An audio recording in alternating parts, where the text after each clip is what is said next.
चलो सब लोग टर्बो सी ओपन कर लेते हैं, हाँ सर। देखते हैं आगे क्या आज कॉन्सेप्ट हम लोग।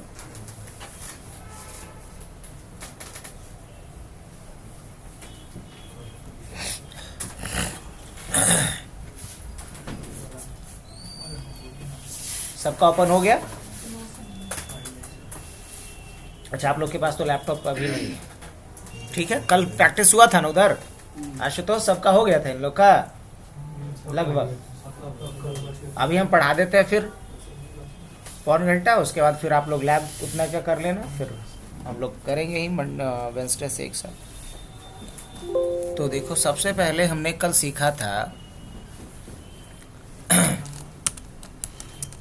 हेडर फाइल बनाना। हमने क्या सीखा था कल? Header file.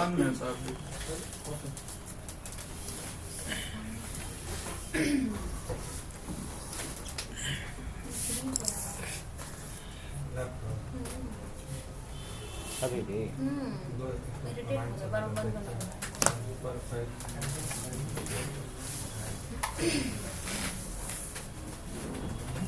हेडर फाइल हमने क्रिएट करना सीखा था, और साथ ही साथ क्या सीखा था हमने?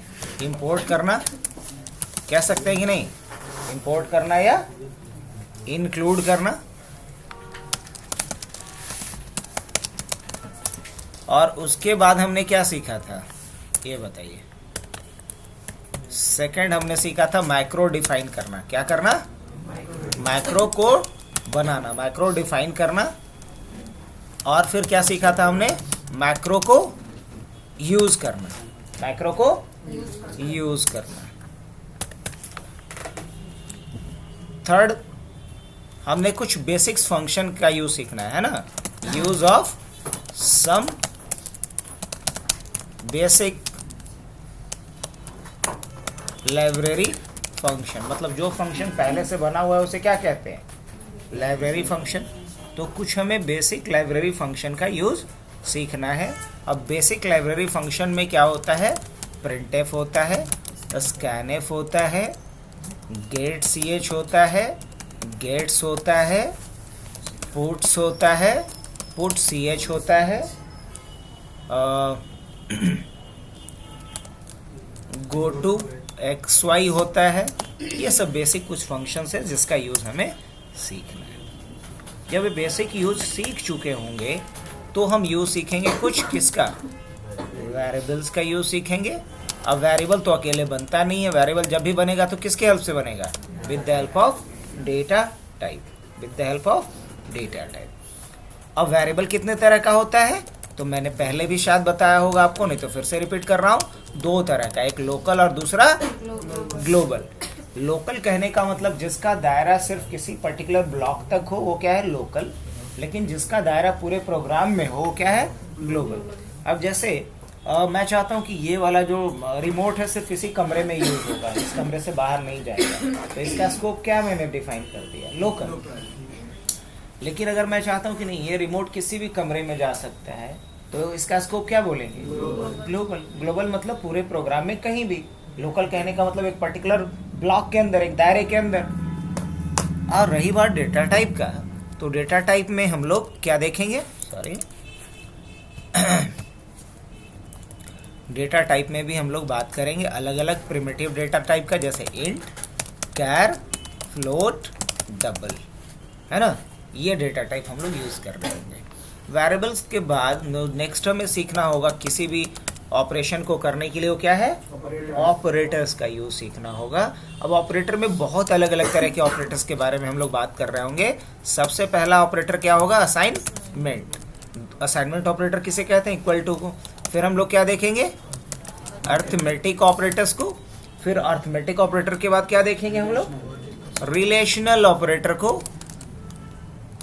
रिलेशनल के बाद क्या देखेंगे हम लोग? लॉजिकल को। लॉजिकल के बाद क्या देखेंगे? कंडीशनल को, है ना। तो कम से कम इतना तो मुझे आना ही चाहिए, और अगर एडिशनल सीखते हैं बिटवाइज वगैरह तो कोई प्रॉब्लम नहीं है, बट इतना हर प्रोजेक्ट में मुझे चाहिए। हाँ, बिटवाइज का बहुत स्पेशल केस है, जब असेंबली लैंग्वेज की कोडिंग करेंगे तब चाहिए होगा, अदरवाइज उसकी आवश्यकता नहीं है अभी। ऑपरेटर के बाद अगर हम बात करें नेक्स्ट जो हमें आना चाहिए वो क्या आना चाहिए, कंडीशनल स्टेटमेंट। अगर कोई भी बढ़िया प्रोग्राम या बड़ा प्रोग्राम लिखना चाह रहे हैं तो वहाँ हमें कंडीशन चेक करना होगा, उसके बेसिस पे अलग अलग डिसीजन लेना होगा। तो कंडीशनल स्टेटमेंट का, अब कंडीशनल स्टेटमेंट में हम बात करेंगे दो चीज़ों की। क्या क्या यूज़ होता है, इफ एल्स, और फिर यूज़ होता है स्विच केस। हम देखेंगे थोड़ा आज एग्जांपल स्विच केस का भी और इफ एल्स का भी, ठीक है। इसके बाद हम लोग देखेंगे जंप स्टेटमेंट। क्या देखेंगे, हाँ हम देखेंगे जंप स्टेटमेंट। जंप स्टेटमेंट में किसका यूज किया जाता है, गो टू का। क्या, गो टू का। फिर हम लोग बात करेंगे लूप का, और जब लूप पढ़ेंगे तब हम लूप में 2-3 तरह का लूप देखेंगे। हालांकि लूप बाद में, लेकिन इतना समझना है कि लूप 2 तरह का होता है। एक होता है एंट्री कंट्रोल लूप और एक होता है एग्जिट कंट्रोल लूप। एग्जाम के पर्सपेक्टिव से इसको हम लोग लिखेंगे पूरी तरीके से, अभी लिखते नहीं है। हाँ, कल वाला जो प्रोग्राम कहाँ हम टाइप कर रहे थे, जरा याद दिलाएंगे आप लोग? इसी में टाइप कर रहे थे ना? Yes sir. क्या नाम था?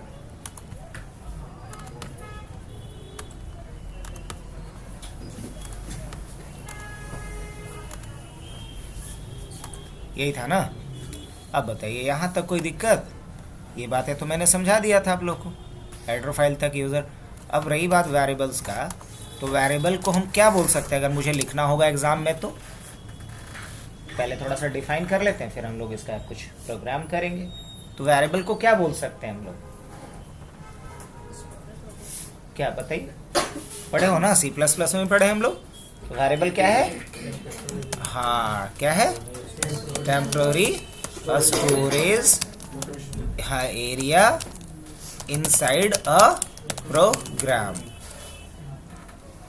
है ना, to hold a value inside the program. और ये कितने तरह का होता है? There are two types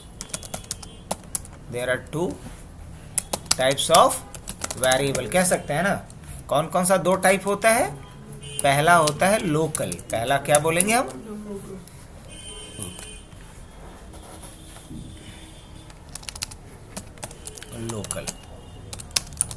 local variable किसे कहेंगे?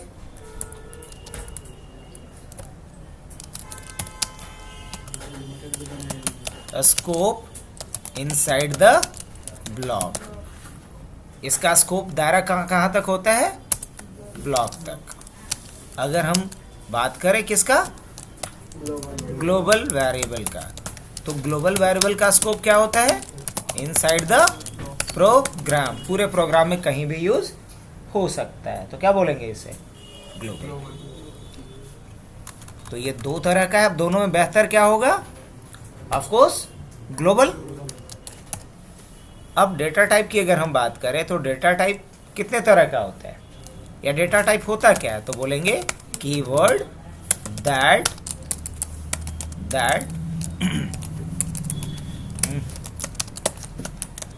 Specify size and type of a variable. जो एक वेरिएबल के साइज और टाइप को बताता हो वो कीवर्ड क्या कहलाएगा? डेटा टाइप कहलाएगा। Keyword that specify size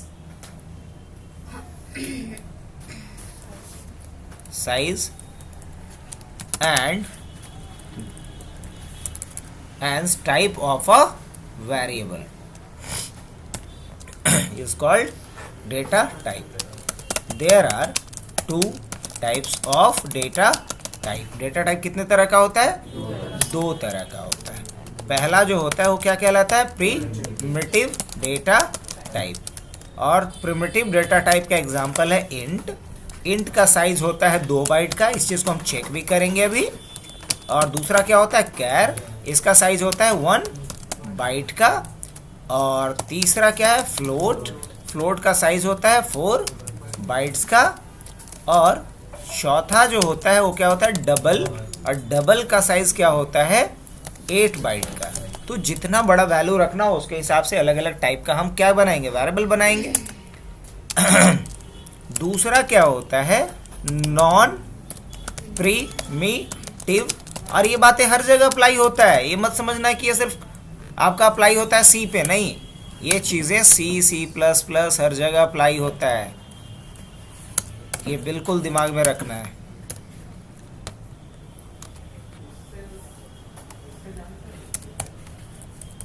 non primitive data type की अगर हम बात करें तो क्या बोलेंगे?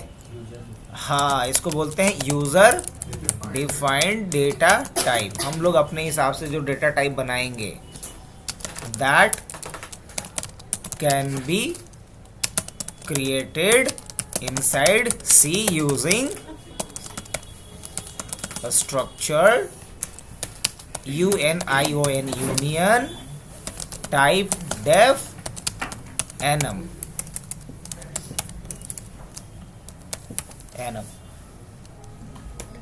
इन सब की मदद से जो हम डेटा टाइप बनाएंगे वो क्या कहलाएगा? नॉन प्रिमिटिव डेटा टाइप कहलाएगा। और बिना डेटा टाइप का यूज करे हुए हम कोई वेरिएबल बना नहीं सकते, ये भी दिमाग में रखना है। अब सवाल आ रहा है कि ऑपरेटर क्या है, तो क्या बोलेंगे? मैं लिखते भी जा रहा हूं और आप लोग का जैसे ही ग्रुप बनेगा, ग्रुप में हम ये सारा कुछ भेज भी देंगे और आपको सारा अपडेट्स मिलता भी रहेगा। ऑपरेटर्स की बात करें तो ऑपरेटर क्या है? Is a symbol that tells the compiler, C में कंपाइलर ही होता है ना, that tells the compiler to perform a specific operation over the operands, to perform a specific operation over the operands. There are different types of operators in C में अलग अलग तरह के ऑपरेटर्स हैं। जैसे पहले ऑपरेटर को क्या बोल सकते हैं हम? Assignment operator. कैसा दिखता है ये? ऐसा दिखता है, नहीं। दूसरा क्या है? Arithmetic operators. और अर्थमेटिक ऑपरेटर्स कैसा दिखता है? प्लस, माइनस, और क्या रहता है? इनटू, और क्या रहता है? डिवीजन, और क्या रहता है? Modulo division. ये क्या हो गया? हाँ, मॉडुलो डिवीजन हो तो गया। अब इसके बाद आगे बढ़ते हैं तो फिर क्या होगा? Relational operator. रिलेशनल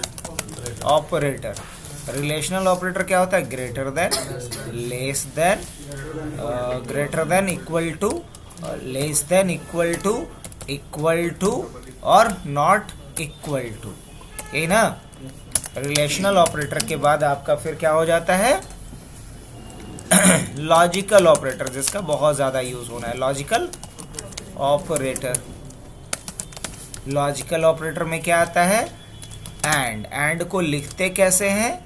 तो एंड को ऐसे लिखा जाता है, ऐसे, इसको लॉजिकल एंड बोलते हैं। और को कैसे लिखते हैं? ऐसे लिखते हैं, पाइप सिंबल से। और एक होता है नॉट। क्या होता है? नॉट को कैसे लिखते हैं? एक्सक्लेमेशन से, ऐसे। एक और ऑपरेटर होता है जिसको टर्नरी ऑपरेटर कहते हैं, जिसको हम लोग यूज़ कर रहे होंगे जहाँ कंडीशनल स्टेटमेंट नहीं लगाने की इच्छा हो, वहाँ यूज़ कर रहे होंगे। जैसे हमने यहाँ पे यूज़ करना है क्या? टर्नरी ऑपरेटर बोलते हैं, या इसको कंडीशनल ऑपरेटर बोलते हैं। टर्नरी या कंडीशनल, कंफ्यूज नहीं करेंगे, टर्नरी देखेंगे तो टर्नरी भी बोलते हैं इसको, और कंडीशनल ऑपरेटर भी बोलते हैं। और टर्नरी या कंडीशनल ऑपरेटर बोलते हैं किसको? क्वेश्चन मार्क और कोलोन को। अगर ऐसा ऑपरेटर दिखे तो क्या बोलेंगे इसे? Ternary operator. और अब देखते हैं कंडीशनल ऑपरेटर। तो ये कुछ ऑपरेटर्स का लिस्ट है जिसका कि यूज हमें करना होगा, या एग्जाम में भी लिखना पड़ सकता है, ये याद रखेंगे। ठीक है, तो चलो कुछ ऑपरेटर्स का यूज पहले सीखते हैं। ये लिस्ट तो अपना बनता ही जा रहा है, मैं सेव भी करता जा रहा हूं। आइए, तो लूप को अभी हम साइड में रखते हैं, यहीं तक का हम एग्जाम्पल पहले देखते हैं। तो सबसे पहली बात कि एक नया फाइल लिखते हैं, और मान लो एक हेडर फाइल बनाना है। हेडर फाइल क्यों बनाते हैं हम लोग? हेडर फाइल हम लोग इसलिए बनाते हैं ताकि हम उस हेडर फाइल के अंदर उन सारे कॉमन कोड को लिख दें, सारे हेडर फाइल्स को लिख दें जिसको कि मुझे हर प्रोजेक्ट में लगभग इस्तेमाल करना होता है। नहीं, अब सोचो जनरली कि हम एक प्रोग्राम के अंदर अलग अलग फंक्शंस को कॉल करते हैं तो अलग अलग फंक्शन अलग अलग हेडर फाइल के अंदर लिखा गया होगा। तो मान लो कि हम 5 फंक्शन यूज कर रहे हैं अपने प्रोजेक्ट में, अब पांचों फंक्शन 5 हेडर फाइल का है, तो मुझे कितने हेडर फाइल्स को इंपोर्ट करना पड़ेगा? 5। तो 5 हेडर फाइल्स को इंपोर्ट करना बढ़िया रहेगा कि एक हेडर फाइल को इंपोर्ट करना अच्छा रहेगा? एक को। तो कोड हमारा थोड़ा सप्रेस भी दिखेगा, छोटा भी दिखेगा, और हमें टाइम भी कम लगेगा कोडिंग करने में। तो क्यों ना 5 अलग अलग हेडर फाइल्स को इंपोर्ट करने के बजाय एक ही हेडर फाइल को इंपोर्ट किया जाए। लेकिन ऐसा मुमकिन कैसे होगा? 5 अलग अलग फंक्शन तो 5 अलग अलग हेडर फाइल में रखा गया है। तो हम इसको मुमकिन कर सकते हैं ऐसे कि हम अपने लिए खुद का एक हेडर फाइल बनाएंगे और उन हेडर फाइल्स में सारे कॉमन हेडर फाइल्स को हम क्या करके रख देंगे? एक बार इंपोर्ट करके रख देंगे। और अगर कुछ कॉमन और भी हम ऐसा वर्क करना चाहते हैं तो उसके लिए हम कुछ माइक्रोज बना करके भी रख देंगे। नहीं, तो चलो यही चीज देखते हैं कि कैसे एक हेडर फाइल अपना बनाएंगे। देख सकते हैं कि नहीं देख सकते? हाँ, तो आइए देख लेते हैं हम लोग कि कैसे एक नया फाइल ले ही थे, इसी को हेडर फाइल बनाना है। तो हेडर फाइल इसको बनाना है तो उसके अंदर सारे कॉमन हेडर फाइल्स को पहले क्या कर लो? इंपोर्ट कर लो। तो क्या लिखेंगे हम? इंपोर्ट करने के लिए सबसे पहले क्या लिखना होता है? ये तो सबको पता, क्या बोलते हैं इसको? इसको प्री प्रोसेसर बोलते हैं। और उसके बाद क्या लिखेंगे? इंक्लूड। इंक्लूड क्या है? प्री प्रोसेसर कमांड है। और उसके बाद क्या लिखेंगे? stdio.h डबल कोट्स के अंदर, कॉमन हेडर फाइल में ये है। फिर क्या लिखेंगे? हैश इंक्लूड, क्या लिखेंगे यहाँ पे? conio.h। सबका फुल फॉर्म भी सीखते जाएं। stdio.h का हेडर फाइल का फुल फॉर्म क्या होता है? A standard input output header file. A standard input output header file. Conio का मतलब होता है console input output header file. Console input output header file. मान लो एक और हेडर फाइल की जरूरत हमें पड़ेगी जिसका नाम होगा मैथ, तो हम क्या लिख सकते हैं? Hash include math dot. एक और हेडर फाइल का जरूरत पड़ेगा जिसे हम लोग बोलेंगे स्ट्रिंग डॉट एच। स्ट्रिंग मतलब टेक्स्ट से रिलेटेड कोई काम करने के लिए। एक और हेडर फाइल का जरूरत पड़ता है कंप्यूटर को ऑपरेट करने के लिए, बंद करना है, चालू करना है, लॉक करना है, इसके लिए। और उसके लिए जो फंक्शन लिखा रहता है उसको कहते हैं stdlib.h, स्टैंडर्ड लाइब्रेरी डॉट। तो जितने भी कॉमन हेडर फाइल्स थे जिसकी जरूरत मुझे पड़ने वाली है, उन सब को हम अपने हेडर फाइल में पहले क्या करेंगे? लिख के रख लेंगे। आज जब हम अपने हेडर फाइल को बुलाएंगे तो ये सब आ जाएगा एक बार में। ये ना बढ़िया हुआ तरीका। इसके अलावा आप कुछ कॉमन चीजों को भी अपने हिसाब से क्या कर सकते? डिफाइन कर सकते। अब जैसे अगर मान लिया जाए कि आपको जहां प्रिंटफ लिखना होता है, आप चाहते हैं प्रिंट लिखे तो काम चल जाए, क्या हो सकता है? हाँ सर, बिल्कुल हो सकता है। तो आपको लिखना पड़ेगा हैश डिफाइन, और क्या लिखिएगा आप? Hash define P. अब पी का डेफिनेशन क्या दे देंगे हम? पी का डेफिनेशन दे देंगे प्रिंटफ। तो जहां मुझे प्रिंटफ लिखना होगा वहां हम क्या लिख के काम चला सकते हैं? पी लिख के भी काम चला सकते हैं।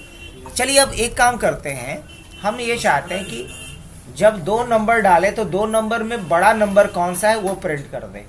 क्या हम करवा सकते हैं? तो हम क्या लिखेंगे इसके लिए? Hash define. ये क्या कर रहा हूं मैं? माइक्रो बना रहा हूं। हैश डिफाइन, और अगर मैं लिख रहा हूं यहाँ पे बिग, अब बिग के अंदर 2 नंबर ले रहा हूं मैं, x, y ले सकता हूं। हाँ बिल्कुल ले सकता हूं। और यहाँ हम क्या करने वाले हैं? प्रिंटफ करने वाले हैं %d को, और जो बड़ा होगा वो क्या होगा? और अगर यही बात लिख देनी है तो हम यहाँ पे लिख दे रहे हैं बिग 1 इज, जो बड़ा है वो कौन है, वो ये प्रिंट हो जाएगा। अब बड़ा है कैसे निकलेगा? तो यहाँ हम एक ऑपरेटर यूज कर लेते हैं जिसका नाम है कंडीशनल या टर्नरी ऑपरेटर। तो इसी बहाने यूज सीख ले उसका पहले। तो यहाँ अगर कंपेयर करना है तो आपको पहले लिखना होगा x। कंपेयर किसको किसको करना है? x और y को। तो यहाँ लिखेंगे x is greater than y, और उसके बाद क्या देंगे? Question mark. क्या देंगे? Question mark. और बेहतर होगा कि इसको किस में रख लो? ब्रैकेट में रख लो। और अगर x y से बड़ा है, अगर x y से बड़ा है तो x को प्रिंट कर दो ना, और नहीं तो किसको प्रिंट कर दो? कोलोन के बाद जो लिखते हैं वो एल्स वाला पार्ट होता है, अन्यथा। तो इसका ये अर्थ हुआ कि अगर x, पहले चेक करो कि x y से बड़ा है, अगर हाँ तो x को प्रिंट करो, और नहीं तो y को प्रिंट करो। तो बताओ कितना आसान कर दिया, बिना इफ एल्स लगाए हम इस काम को कर पा रहे हैं। किसकी मदद से? Ternary operator. ये टर्नरी ऑपरेटर कौन सा है इसमें? ये वाला और ये वाला। अच्छा, अगर मैं 3 में कंपेयर करना चाहूं तो बताओ, सिर्फ हम ही बताएंगे। एज डिफाइंड बिग, यहाँ क्या लिखेंगे? एक्स वाई जी, 3 ले लेते हैं। और उसके बाद क्या लिखेंगे? Print F. फिर क्या लिखेंगे?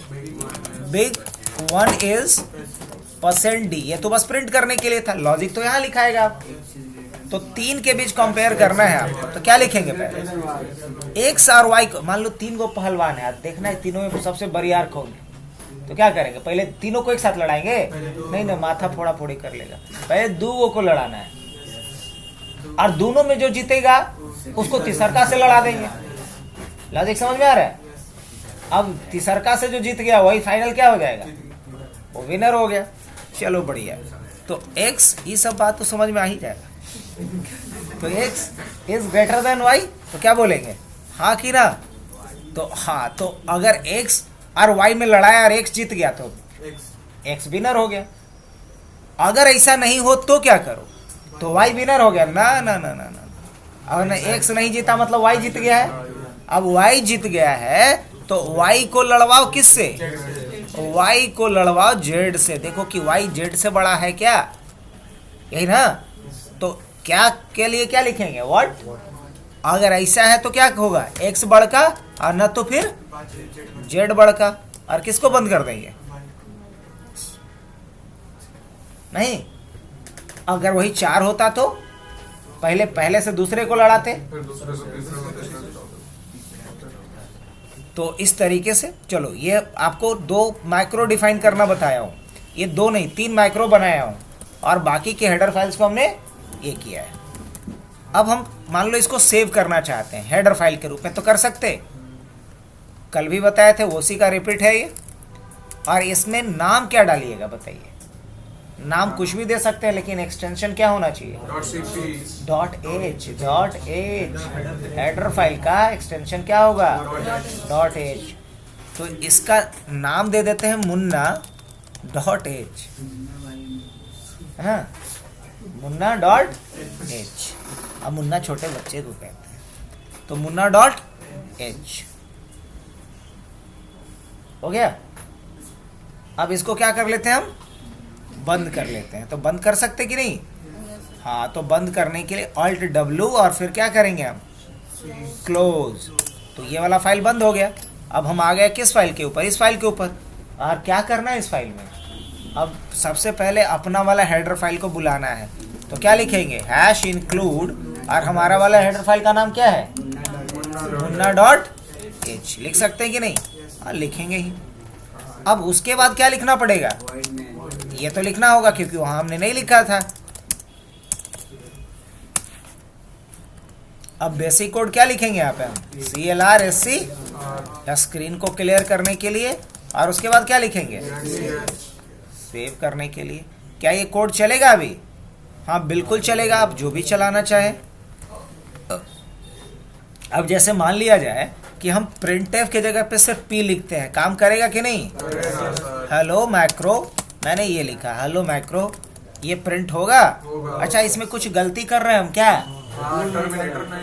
टर्मिनेटर नहीं लगाए हैं। अब गलती है कुछ नहीं? रन करें। हाँ, तो हेलो माइक्रो करके आ गया। अब किसी को भी ये लगेगा कि ये पी क्या है, तो पी प्रिंटफ है।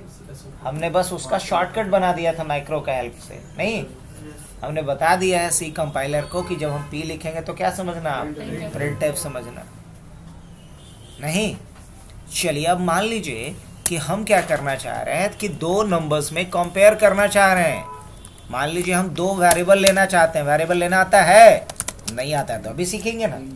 इंट x इक्वल टू मान लीजिए 12, इंट x इक्वल टू 12, और बस कॉमा दे करके आप इस लाइन में भी दूसरा वेरिएबल लिख सकते हैं। y इक्वल टू हमने लिया है मान लीजिए 14। अब मुझे इन दोनों को कंपेयर करना है, दोनों को क्या करना है? तो हम क्या लिखेंगे, कौन सा माइक्रो को बुलाएंगे? अभी हम पी माइक्रो को बुलाए थे ना, पीक भी क्या था? माइक्रो था हमारा यहाँ। तो अभी क्या करेंगे, हम लिखेंगे बिग, यही ना था। अब बिग में किसको पास करेंगे? एक्स को और वाई को। अब जैसे ही हम यहाँ रन करेंगे तो क्या हमें मिलना चाहिए? 14 की 12। अब यहाँ एरर मिला, बोला कि बिग क्या है नहीं पता। तो इसका मतलब बी हम कैपिटल में लिखे थे क्या?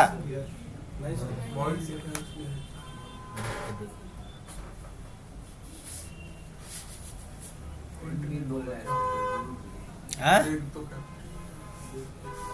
नहीं, बिग तो हम क्या लिखे हैं? स्मॉल में ही लिखे हैं। ठीक है,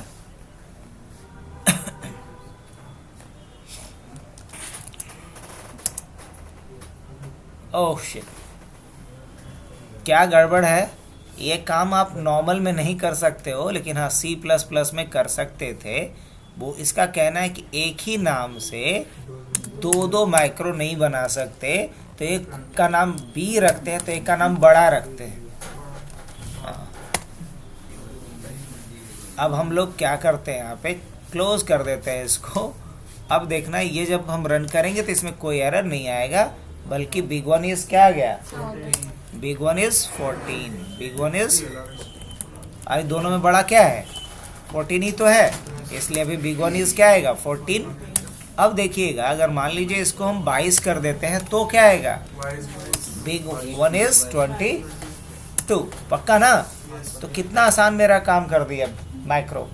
अच्छा, मान लीजिए कि हम बिग के जगह पे क्या करते हैं, एक तीसरा वेरिएबल भी लेते हैं, दैट इज जी, और जी में हमने वैल्यू डाल दिया है सपोज तो। अच्छा, तुम्हारा बात कैसे डालेंगे, चलो 16 ही रखें। और इसके बाद हम लोग लिखेंगे बड़ा। अब बड़ा में तीनों को पास करेंगे, एक्स वाई और जी को।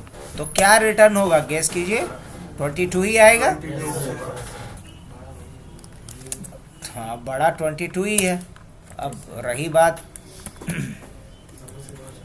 यहाँ स्लैश एन लगा दो और कॉमा लगा दो। अब ये अच्छा, इसमें तो कॉल कर नहीं सकते ना। अब इसका उपाय हमको थोड़ा सा अलग लगाना पड़ेगा, या चलो पी है ही अपना, स्लैश एन लगा देता हूँ ताकि ये क्या कर देगा, लाइन थोड़ा हाँ चेंज करके। Big one is 22। अभी अच्छा नहीं लग रहा है, इसको हम लोग क्या कर देते हैं, 216 कर देते हैं। अब बिग वन इज क्या आना चाहिए? एक्स वाई और जी, एक्स वाई और, हाँ तो क्या आना चाहिए? 216 आना चाहिए। तो ये 22 क्यों आ रहा है?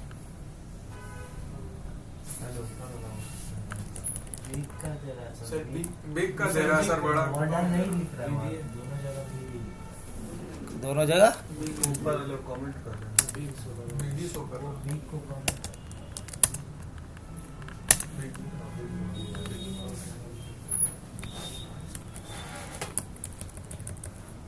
216, इसको क्या कर देता हूँ 16। अब क्या आएगा? 216। बिग वाला ही हुआ। वो तो मैसेज जो डाला हुआ रहेगा वही आएगा ना। यहाँ मैसेज में बड़ा नहीं डाले हुए थे हम, देखिएगा मैं दिखा रहा हूँ क्या। हाँ, क्या नाम दिए थे? मुन्ना डॉट। तो देखिए यहाँ बिग नहीं दिए थे। अगर आपको कंफ्यूजन मैसेज देख करके हो रहा है तो आप बिग को यहाँ पे क्या कर दीजिए, बड़ा 1 इज। अब x को पहले y से कंपेयर किया। अगर x क्या है, x अगर बड़ा है तो x का तुलना किससे होना चाहिए? अगर मान लो कि x बड़ा है तो x का तुलना किससे होना चाहिए वो पहले बताएंगे। x अगर बड़ा है तो x का तुलना, हाँ y से तो वही है, आप z से करना चाहिए। अब z से लड़ाएंगे तो जेड से करने का मतलब ये हुआ कि हम यहाँ पे क्या करेंगे,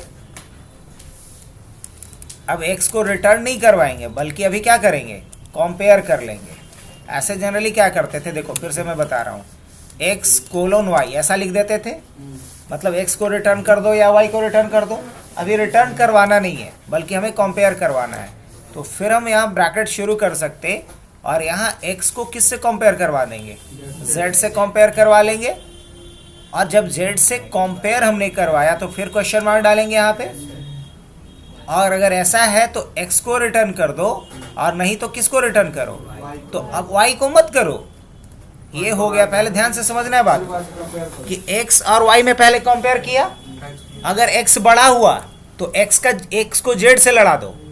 अगर x बड़ा नहीं हुआ तो इसका मतलब y बड़ा हो गया, तो y को z से लड़ा दो। फिर क्या करो, y को, अगर ऐसा हो गया तो x को रिटर्न कर दो और x को नहीं रिटर्न करोगे तो किसको रिटर्न कर दो, z को।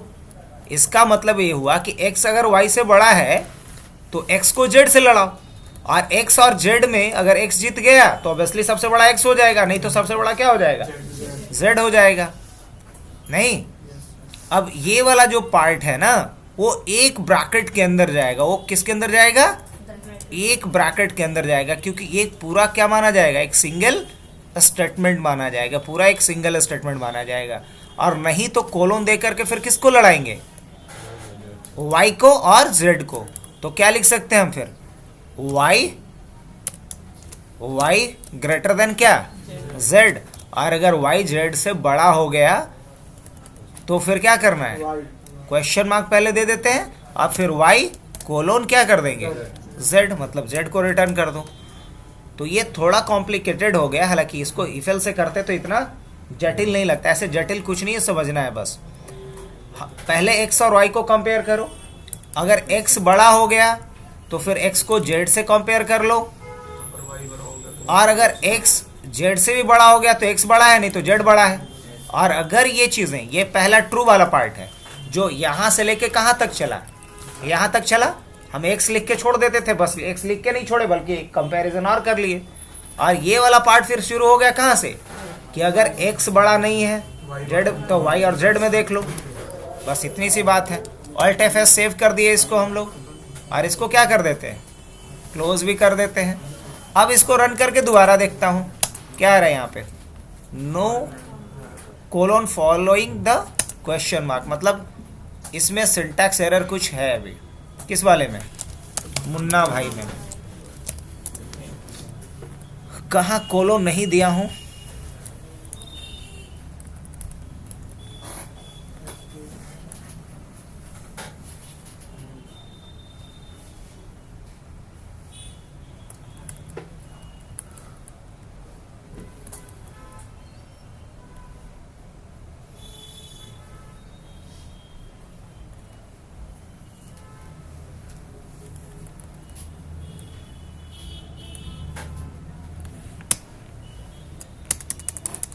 तो ऐसे भी लिख सकते हैं इसको। अगर ज़्यादा कॉम्प्लिकेटेड लग रहा है तो यहाँ पे हम लोग लॉजिकल ऑपरेटर भी लगा देते हैं।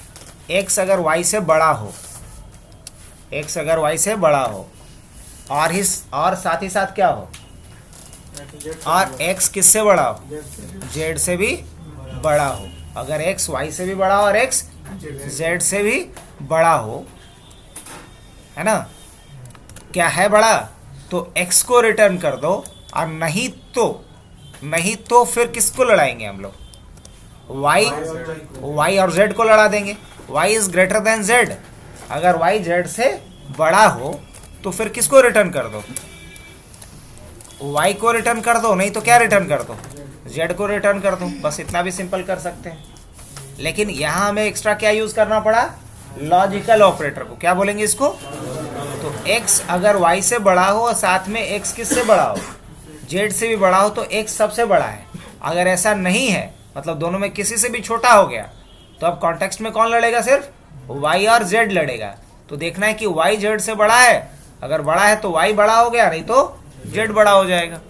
सेव कर लेते हैं इसको, हम क्लोज कर लेते हैं। वापिस से हम तीनों केस में देखेंगे। पहले नंबर पे बड़ा रखते हैं, दूसरे केस में दूसरे नंबर पे बड़ा रखेंगे, तीसरे केस में तीसरे नंबर पे बड़ा रखेंगे। अभी पहले केस वाला भी सही आउटपुट आ रहा है।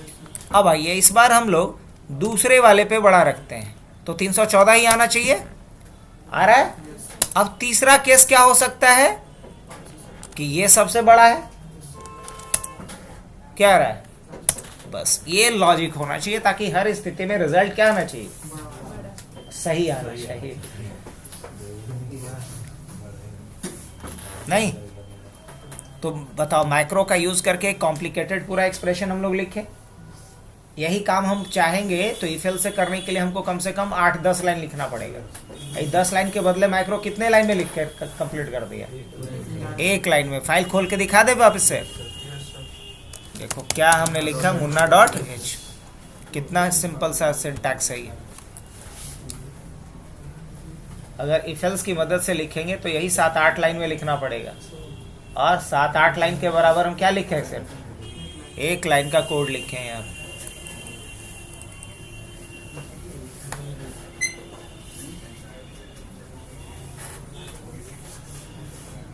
नहीं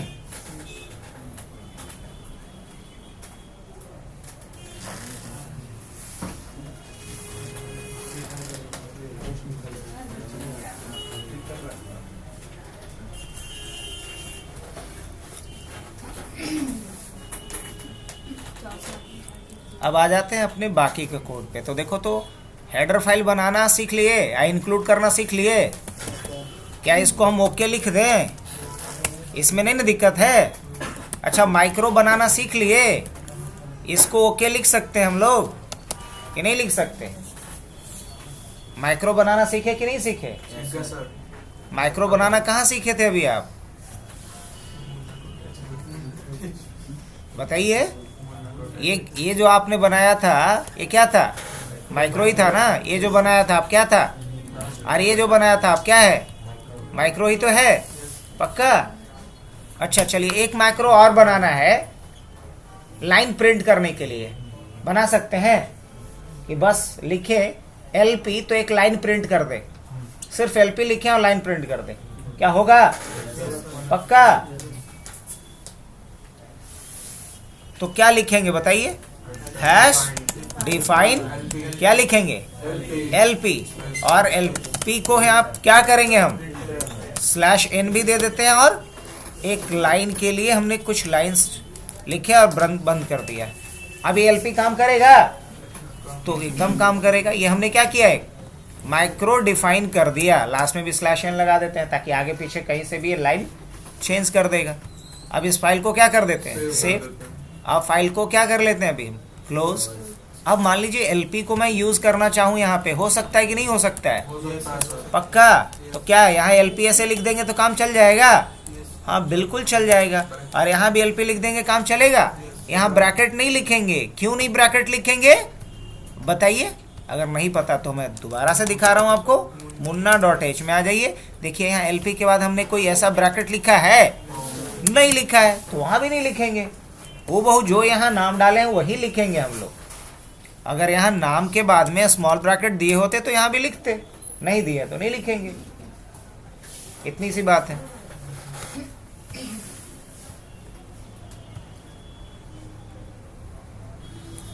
क्या करते हैं, यहाँ से रन करते हैं, लाइन आया इसमें कि नहीं आया,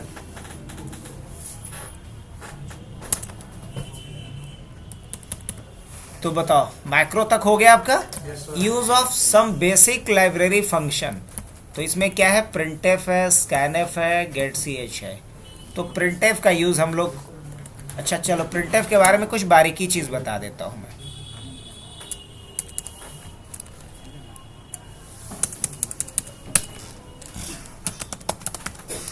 क्लियर स्क्रीन का मतलब तो समझ में आता ही है। Yes sir. अब हम printf की बात करते हैं। तो printf एक ऐसा फंक्शन है जो मल्टीपल आर्गुमेंट ले सकता है और किसी भी कंटेंट को स्क्रीन पे प्रिंट करता है। अगर अभी कुछ भी नहीं लिखेंगे तो क्या आएगा, कुछ भी नहीं, तो क्या कह रहा है, too few parameters in call to printf। अगर मैंने printf ऐसे लिखा तो ये क्या कर रहा है, एरर दे रहा है, क्यों, क्योंकि प्रिंटफ में कम से कम एक आर्गुमेंट आपको डालना पड़ेगा। अब वो एक आर्गुमेंट हमने लिख दिया हेलो, क्या अब काम करेगा? हाँ अब काम करेगा। और इसने क्या प्रिंट किया? हेलो। यहाँ कम से कम एक आर्गुमेंट जरूर पास करेंगे, और वो एक आर्गुमेंट हमने क्या पास कर दिया? हेलो, या जो भी आप चाहो वो पास कर सकते हो आप, लेकिन कम से कम एक आर्गुमेंट। अच्छा, कोई दूसरा आर्गुमेंट, जैसे कि मान लो मैंने किसी का यहाँ पे नाम लिख करके रखा अमित, और मैं चाह रहा हूँ, अच्छा ये नेम क्या है ये बताओ, नेम क्या है? एक वेरिएबल है। क्या है? एक वेरिएबल है, और उसके अंदर एक हमने स्ट्रिंग वैल्यू रखा जिसका नाम क्या है? अमित। अब हम हेलो के बाद चाहते हैं अमित प्रिंट हो जाए, तो क्या हम यहाँ पे ऐसे लिख सकते नेम?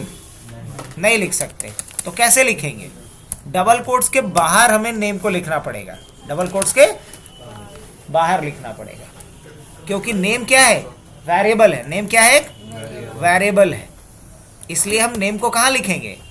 डबल कोट्स के बाहर। लेकिन हेलो क्या है? एक स्ट्रिंग मैसेज है, इसलिए इसको किस में लिखेंगे?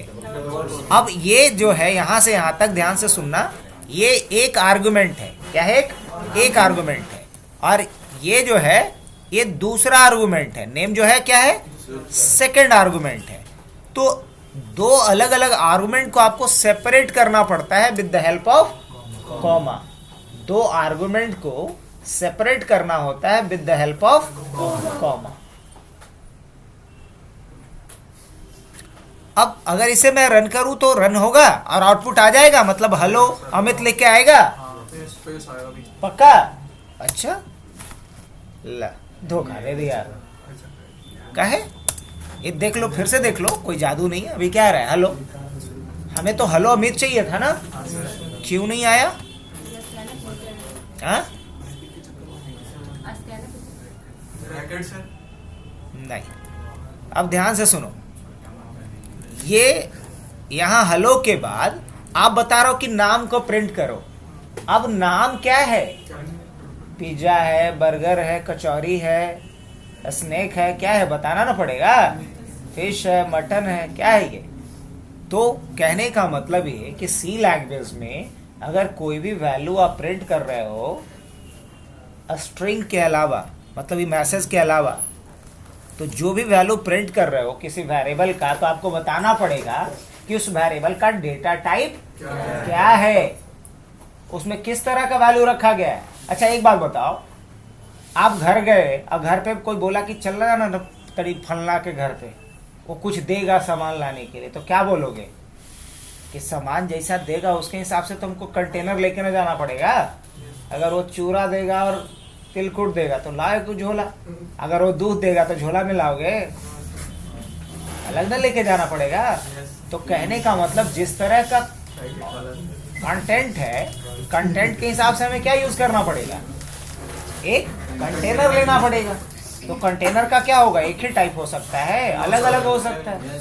तो कंटेनर में जो हमारा वेरिएबल है उसका टाइप क्या है वो अब बताओ। तो टाइप बताने के लिए यहाँ यूज होता है फॉर्मेट स्पेसिफायर का। किसका?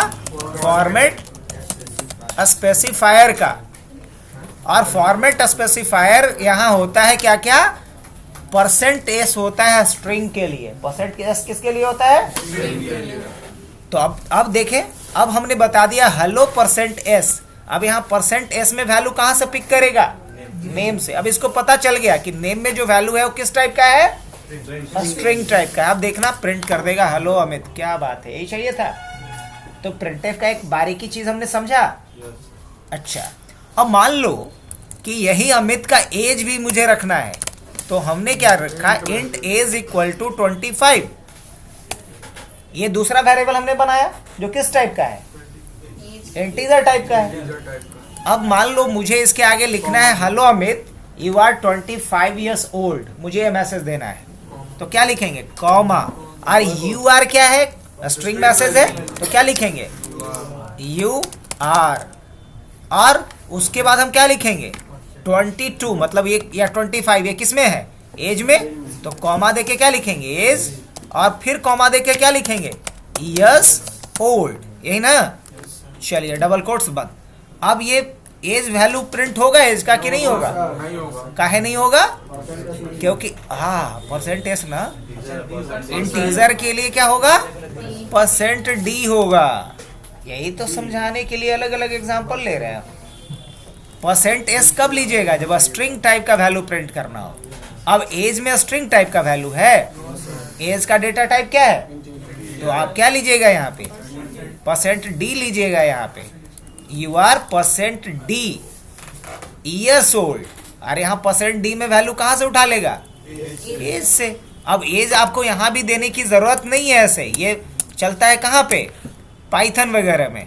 आप चाहो तो एक साथ भी लिख सकते हो ऐसे, hello %s you are %d years old, ऐसे भी लिख सकते हो।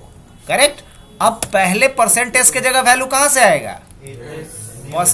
नेम से आएगा, तो आप यहाँ पे नेम लिख दो। दूसरा जो %d है, यहाँ एज का वैल्यू लाना है, तो एज किस में रखा गया है? एज के अंदर, बस ऐसे भी लिख सकते हो। अब रन करो। क्या बात है, hello Amit you are 25 years old. अब देखना है एक चीज, अब तुम लोग से पूछूंगा मैंने लिखा फ्लोट। अब मान लो किसी का हाइट है 5'10" है, उसको 5 बोलेंगे तो बुरा लगेगा कि नहीं लगेगा?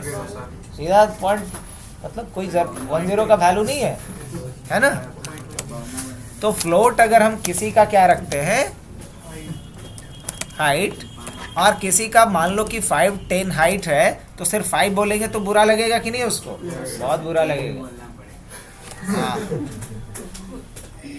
5 फुट का बोलेंगे किसी को बुरा लगेगा? उतना बुरा नहीं लगेगा। अब यहां क्या डालना है? एंड योर हाइट इज, और % क्या लिखेंगे? अरे वाह, अब समझ में आ गया इन लोगों को। और यहाँ क्या लिख देंगे? रन करके देखें, अब आ जाएगा।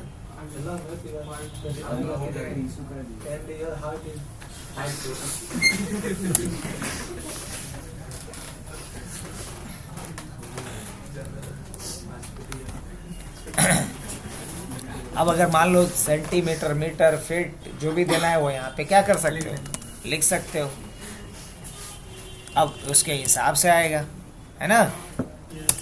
तो चलो, ये तो प्रिंटफ का मतलब समझ में आ गया आपको। प्रिंटफ में आप कैसे मैसेज को बनाओगे, अलग अलग तरीके से प्रिंट करोगे, ये भी समझ में आ गया। अब ज़रा स्कैनफ का यूज सीखें। अब ये देख रहे होगे कि जब भी रन कर रहे हैं तो हमेशा एक ही तरह का मैसेज आ रहा है। क्यों?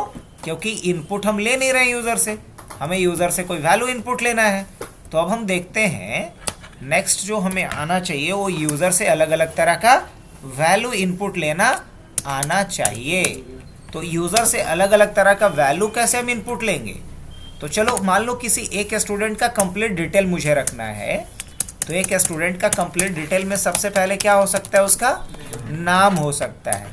तो हमने एक वेरिएबल ले लिया नेम, फिर उसका क्या हो सकता है? फ़ोन नंबर हो सकता है। सो हमने क्या ले लिया? Phone number. फिर उसका क्या हो सकता है? कोर्स हो सकता है। तो मैंने क्या ले लिया? उसका कोर्स ले लिया। कोर्स का नाम मान लो 20 कैरेक्टर का हो सकता है। फ़ोन नंबर 10 का होता है, लेकिन 11 इसलिए लेते हैं क्योंकि एक क्या रहता है? नल के लिए रहता है ना? और एक क्या रहेगा फिर? नेम 20 कैरेक्टर का लिया है, मतलब 19 कैरेक्टर का नाम किसी का स्टोर कर सकते हैं। चलो अब आगे चले हम लोग। तो क्या बोलेंगे यहाँ पे? इंट किस टाइप का, क्या वैल्यू चाहिए मुझे स्टूडेंट का? एक एज ले लेते हैं और एक फी ले लेते हैं। ले सकते कि नहीं ले सकते? एक ले लेते हैं इंट एज, और एज क्या ले लेंगे? इंटीजर में। और क्या ले लेते हैं? फी ले लेते हैं। और मान लो कि उसका हम फ्लोट में क्या ले लेते हैं? हाइट ले लेते हैं या वेट ले लेंगे। चलो इतना काफ़ी है। अब मान लिया जाए मुझे इनपुट लेना है इन सारे वैल्यू को रन टाइम पे यूज़र से पूछना है। जब ये प्रोग्राम रन हो तो यूज़र से वैल्यू पूछा जाए और उन सभी वैल्यू को पूछ करके इन सारे वेरिएबल्स में स्टोर करवा दिया जाए। क्या कर सकते हैं? हाँ कर सकते। तो इसके लिए सबसे पहले हमें मैसेज एक स्क्रीन पे प्रिंट करना पड़ेगा। मैसेज प्रिंट करने के लिए कौन सा फंक्शन अभी पढ़े? प्रिंटफ। क्या लिखेंगे? Enter your name. जैसे ही कोई रन करे तो पहले क्या पूछे? अब देखिए यहाँ पे जो कोलोन दिए हैं वो सिर्फ अच्छा लगे इसके लिए दिए हैं, ये जरूरी नहीं था, नहीं तो आप इंटीरियर नेम भी लिख सकते थे। लास्ट में क्या लिखेंगे? सेमीकोलन। और इसको डबल कोट्स में क्यों रखें? क्या हम ऐसे नहीं लिख सकते? ऐसे लिख सकते क्या? देखिए तो ऐसे नहीं, क्योंकि स्ट्रिंग है और स्ट्रिंग मैसेज को हमेशा किस में रखते हैं? डबल कोट्स में। अब हमें नाम इनपुट लेना है, तो इनपुट लेने के लिए अभी तो वही पढ़ने जा रहे हैं हम लोग, स्कैन एफ। क्या लिखेंगे यहाँ पे? Scan F. अब समझिएगा यहाँ पे क्या लिखेंगे हम? %s। क्या लिखेंगे?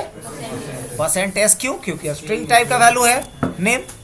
अब मुझे इसका एड्रेस बताना पड़ेगा जहां हम पहुंचाना चाह रहे हैं। आप फ्लिपकार्ट पे, अमेजोन पे ऑर्डर करते हो तो एड्रेस बताते हो ना जहाँ पे डिलीवर होगा प्रोडक्ट। तो उसी तरीके से स्कैनएफ को भी आपको एड्रेस बताना पड़ता है उस वेरिएबल का जहाँ की आप प्रोडक्ट को स्टोर करवाना चाहते हो, डिलीवर करवाना चाहते हो। तो हम कहाँ नेम को स्टोर करवाना चाह रहे हैं? इस नेम वेरिएबल के अंदर। तो हम क्या लिखेंगे? नेम का एड्रेस। एड्रेस लिखने के लिए क्या यूज करते हैं? एम्परसेंड, या इसको बोलते हैं एड्रेस ऑफ ऑपरेटर। तो हमने लिखा एड्रेस ऑफ ऑपरेटर, उसके बाद क्या लिखेंगे? नेम। तो हमने क्या किया?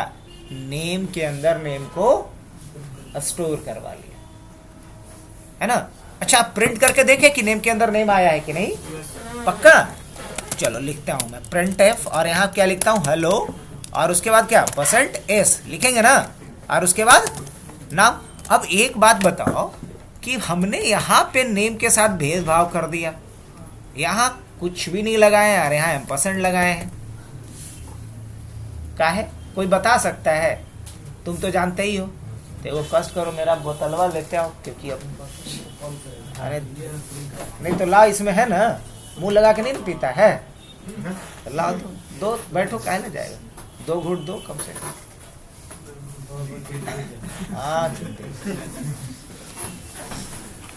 हाँ बताओ बताओ बताओ, तब तक हमको टाइम मिल जाएगा पानी पीने का।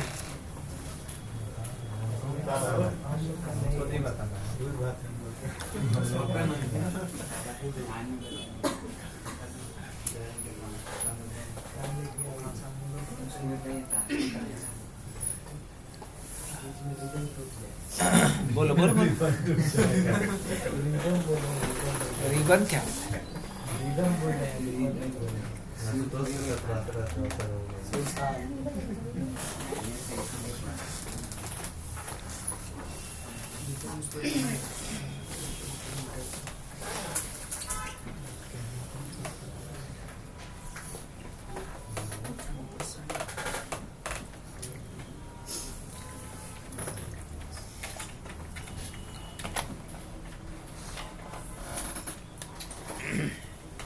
हाँ बताओ।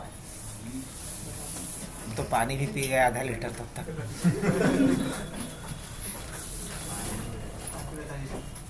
देखो, जब हम स्कैनएफ को बुलाते हैं तो स्कैनएफ को बुलाने का मतलब होता है कि उससे हम किसी जगह पे कुछ रखवाना चाहते हैं। तो रखवाना चाहेंगे तो क्या बताना पड़ेगा? एड्रेस बताना पड़ेगा। और जब प्रिंटएफ को बुलाते हैं तो हम कुछ रखवाना नहीं चाहते हैं, बल्कि जो रखा हुआ चीज है उसी को दिखा देना चाहते हैं। तो जब रखवाना होगा उस समय एड्रेस बताएंगे,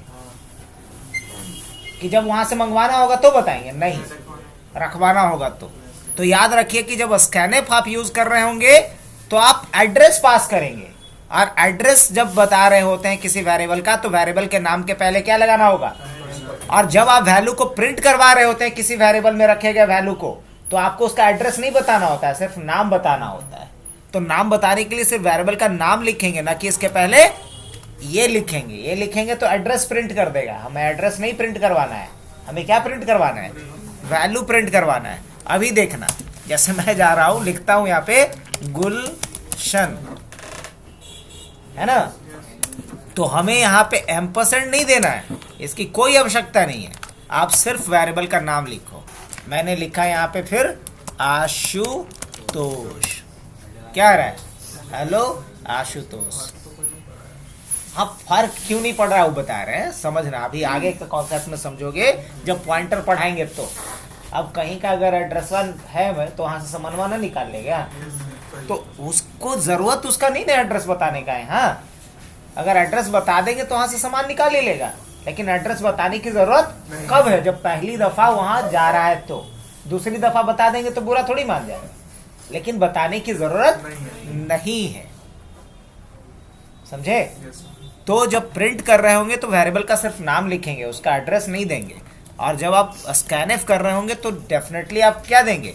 अब जैसे देखो ना, इसके पहले हम % नहीं देते हैं, देखना आप कितना बुरा मानेगा। लेकिन ये चूंकि स्ट्रिंग है इसलिए आपको बहुत फर्क नहीं पड़ेगा। जैसे मैंने यहाँ पे रवि डाला तो स्ट्रिंग था तो कोई फर्क नहीं पड़ा, लेकिन अगर यही इंटीजर होगा तो फर्क पड़ेगा। चलो मान लो एज के लिए करते हैं, ध्यान से। हमने क्या लिखा? प्रिंटएफ, और इंटर हमने लिखा योर एज। आपको समझाने के लिए कदम थोड़ा और आगे बढ़ना पड़ा हमें। अब लिखते हैं हम यहाँ पे स्कैनएफ। क्या लिखेंगे यहाँ पे?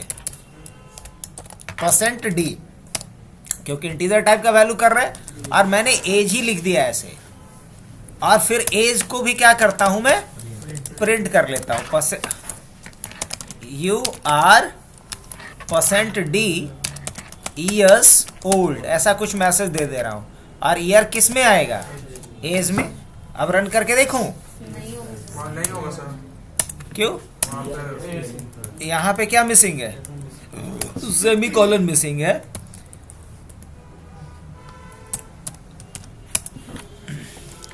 मान लो हमने डाला अमित, एज डाला 22। अब देखो, हेलो अमित, यू आर। अब ऐसा पता है क्यों हुआ? इसको बोला जाता है गार्बेज वैल्यू। क्या बोलते हैं? गार्बेज कहने का मतलब जिसे हम प्रेडिक्ट नहीं कर सकते। तो ये ऐसा इसलिए हुआ क्योंकि आप एड्रेस नहीं बताए थे। आपको यहाँ क्या करना पड़ेगा? मैंडेटरी है कि क्या बताना होगा? एड्रेस बताना होगा। तो जब स्कैनएफ का यूज कर रहे हैं आप इंटीजर वैल्यू को रखने के लिए, तो आपको क्या करना होगा? एड्रेस बताना पड़ेगा इन सब के पहले, जहां भी स्कैनएफ लगाए हैं। अब देखिएगा, सेम इनपुट कर रहा हूं मैं, अमित 22। क्या सही रिजल्ट आ रहा है? तो एम्परसेंड लगाने का मतलब होता है कि आप वेरिएबल का क्या बता रहे हो? एड्रेस बता रहे हो। तो दो तरह का डेटा इनपुट लेना सीख ली इस बहाने। अब क्या इनपुट लेना सीखना है ये बताओ? एज तो ले लिए इनपुट। अब इनपुट लेना है मुझे क्या? तो प्रिंटर फिर लिखेंगे phone number, enter your phone number, enter your phone number. क्या लिखेंगे यहाँ पे? स्कैनएफ। क्या लिखेंगे? फोन नंबर %s, और क्या है? %phone, है ना? चलो बढ़िया। अब मान लो इसको भी प्रिंट करना है मुझे, तो क्या करेंगे हम? क्या लिखेंगे यहाँ पे? प्रिंटएफ। क्या लिखेंगे? /n, लाइन पहले चेंज कर लेते हैं। Your phone number is %s, और फोन नंबर किस में है इसका? फोन वाले वेरिएबल में। अब रन करके देखूं वापस से, हमने लिखा अमित 24, फोन नंबर इसका 9334206243। ये नंबर डाल दिए, आ गया। Hello Amit, you are 24 years old, your phone number is फिलहाल, आ गया।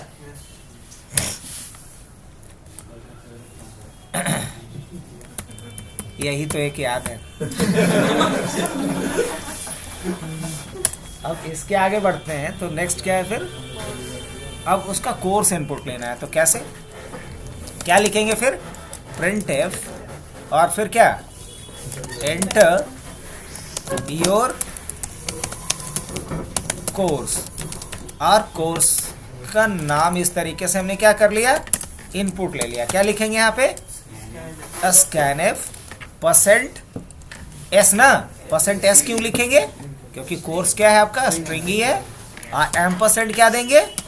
और उसका एड्रेस। अब हम कोर्स को भी अगर प्रिंट करना चाहते हैं तो क्या करेंगे? फिर लिखेंगे प्रिंटएफ, और क्या करेंगे? /n, लाइन चेंज करने के लिए you enrolled in %s course. अब यहाँ क्या डालेंगे? कोर्स। अब अगर रन करके हम देखें तो हमने डाला अमित 25, फोन नंबर और फिर कोर्स क्या डाल रहा हूं मैं? मान लो इसका पाइथन। तो क्या आ रहा है? Hello Amit, you are 25 years old, your phone number is this, you enrolled in Python course. नहीं। अब उसी तरीके से मान लो उसका हमें फी भी लेना है इनपुट, तो क्या करेंगे हम इनपुट लेने के लिए फिर प्रिंटफ पहले मैसेज देंगे ना स्क्रीन पे कि क्या आपको डालना है, उसके बाद एंटर फी ऑफ। अब मान लो यहाँ कोर्स का नाम मैं चाहता हूं तो क्या लिखेंगे, एंटर फी ऑफ %s ऐसे देंगे। तो यहाँ %s के जगह पे आएगा पाइथन, जावा, जो भी कोर्स का नाम देंगे, तो एंटर फी ऑफ %s। और यहाँ वैल्यू कहाँ से उठाएगा, कोर्स से। कोर्स में ये %s किसके लिए है, कोर्स के लिए है। अब क्या करेंगे यहाँ पे स्कैनफ लिखेंगे %d क्योंकि इंटीजर होगा। और क्या लिखेंगे आप फी ना, बस। और लास्ट में अगर इसी को प्रिंट करना है printf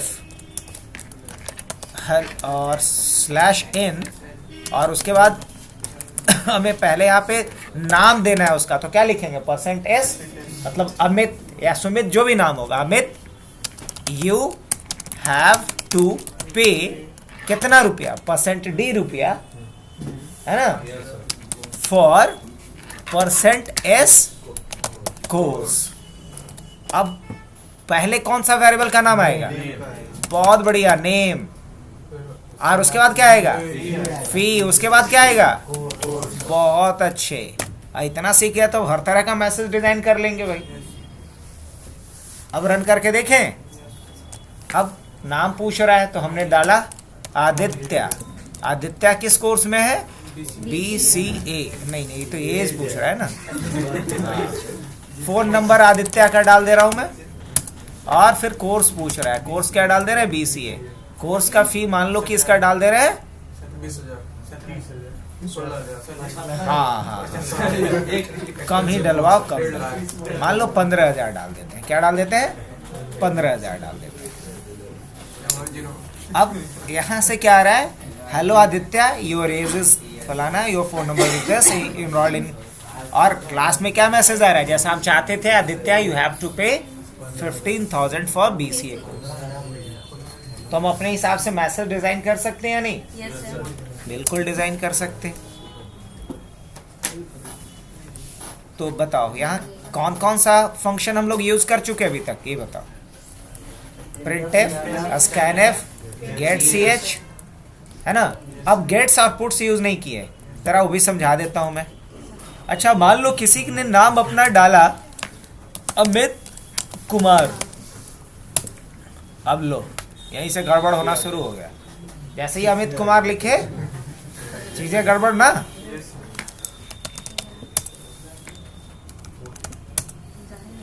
अटपटा रिजल्ट आ रहा है।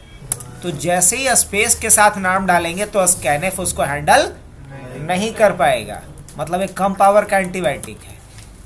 तो अगर हमें स्ट्रिंग टाइप का वैल्यू इनपुट लेना है तो स्कैनफ के जगह हम किसको प्रेफर करेंगे, गेट्स को। किसको, गेट्स को।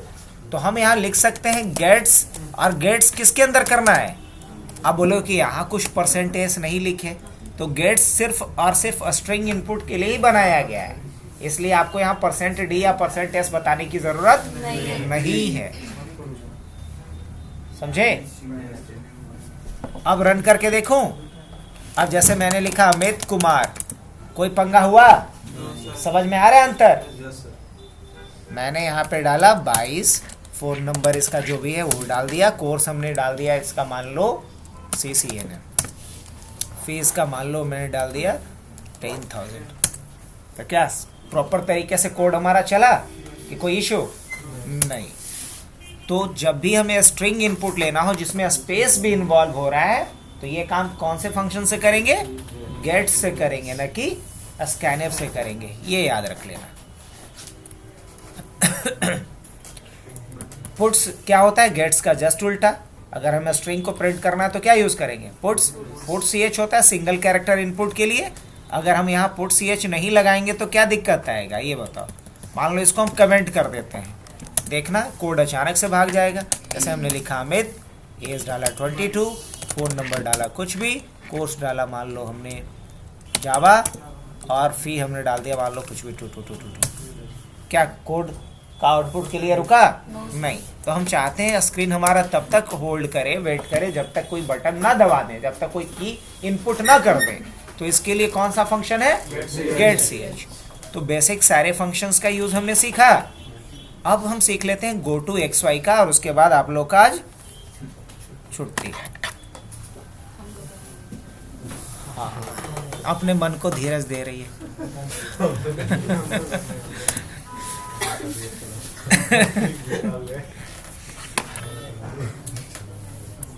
कोई नहीं, आज का मेहनत कल रंग लाएगा।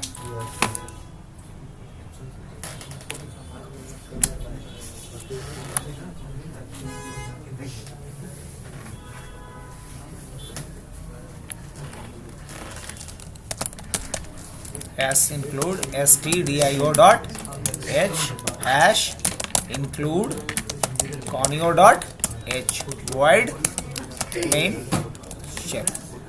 गप नहीं कीजिए, गप मत कीजिए। शेयर क्लियर द स्क्रीन, और फिर क्या है? Get ch। अब देखो, मान लो मुझे एक मैसेज प्रिंट करना है, प्रिंट f हेलो स्टूडेंट्स।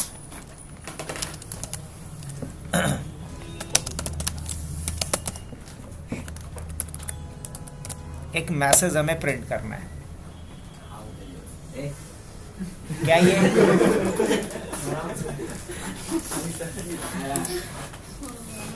अब इसे मुझे centre of a screen print करना है। कहाँ प्रिंट करना है?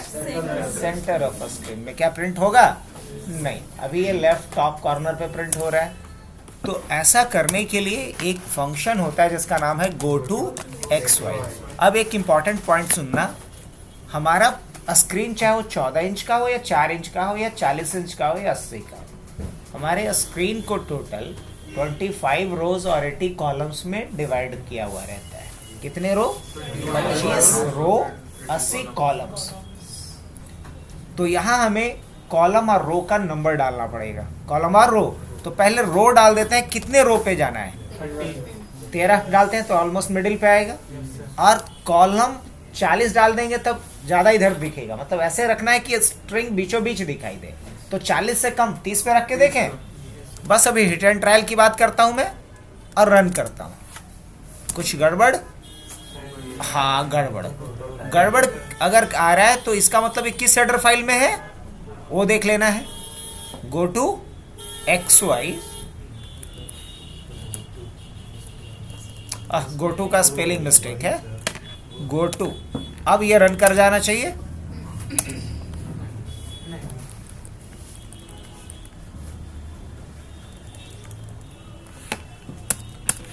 पहले हम कॉलम डालेंगे और फिर क्या डालेंगे? रो डालेंगे। क्या सेंटर में आया? थोड़ा इधर आ रहा है। तो 30 के जगह पे क्या डाल दिया जाए? 20 डाल के पहले देख लें, बाद में 25 कर देंगे। हाँ, 25 सही बोल रहा है, 25 ही डालना पड़ेगा। ऑलमोस्ट अरे हेलो स्टूडेंट्स, हाउ द जोश। तो अगर हम किसी स्पेसिफिक पॉइंट पे ले जाना चाहते हैं तो इसके लिए कौन सा फंक्शन है? Go to xy। नहीं, तो हमने बेसिक सारे फंक्शन का यूज सीखा जो मैंने यहाँ पे अभी नोट डाउन किया था। वेरिएबल्स का भी यूज सीखे। अब कुछ आगे की बात करेंगे इन लोगों से, लेकिन मंडे को करते हैं अब, ठीक है? हाँ, बहुत लेट हो गया। अभी बहुत कुछ करने को है भाई, अभी तो शुरुआत है। अरे समझिए कि वार्म अप सेशन था, असली एक्सरसाइज अभी स्टार्ट होना बाकी।